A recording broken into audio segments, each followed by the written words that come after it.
So the Institute of Finance is a public institution that works in Lebanon.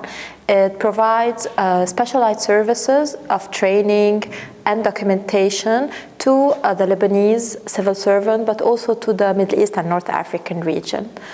We have elaborated through the years. We've been created in 1996. In 20 years, we're able to create this, let's say, training model that is an evolving model. Currently, what we do is that we start by analyzing the needs. The need that we analyze revolves around the individual, but also the organizational needs, as well as the environment in which this individual operates. The needs assessments take several forms. It can be a questionnaire, it can be strategic meetings. So we also have many tools that we use. The second phase is in the design. When we design the training, we try to have of course, to address the issues,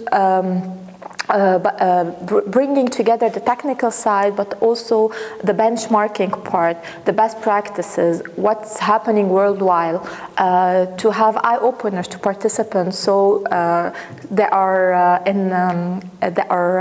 motivated to think themselves of the solutions. We also try to respect the cultural diversity in which we work, because when we serve the region, the needs and the cultural specificities change from one country to the other.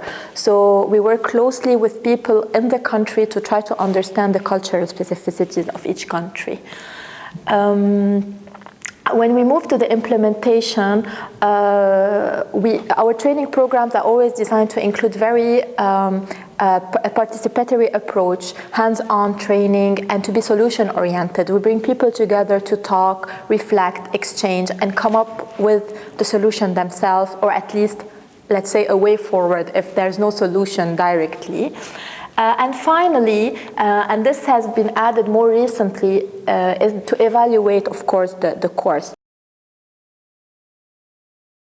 What we've been doing for years is the direct evaluation form, in which we assess what was gained, the knowledge gained, and the satisfaction. Now we're trying to invest more in impact assessment, in trying to assess if any change was made following the trainings. This is a bit more difficult. It necessitates a lot of resources, but this is the future also of what we want to do. We disseminate a lot the information. Everything's posted online or shared with the participants, and we try to make sure that sustainability is ensured through a follow-up action plan or follow-up actions. So this is a bit what we've been doing. And finally, I come back to the feedback and sustainability. We try to publish sometimes, when possible, the training material into guides or methodological notes for participants. The challenges are many, especially now.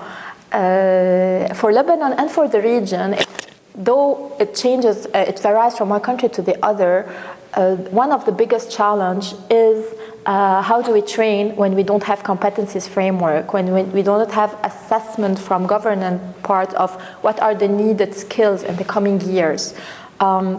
The political, the public administration, the governance frameworks are all changing in the region. This is creating new needs, and it's really a challenge to be able to assess those needs and to plan ahead for the 20 years ahead.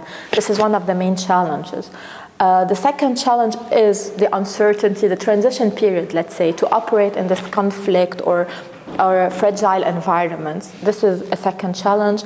And the third would be sometimes following wars or conflicts, priorities are given to reconstruction and not to the human capital. So also there is a challenge to mobilize donors and all organizations around the importance of capacity development for the future of any country.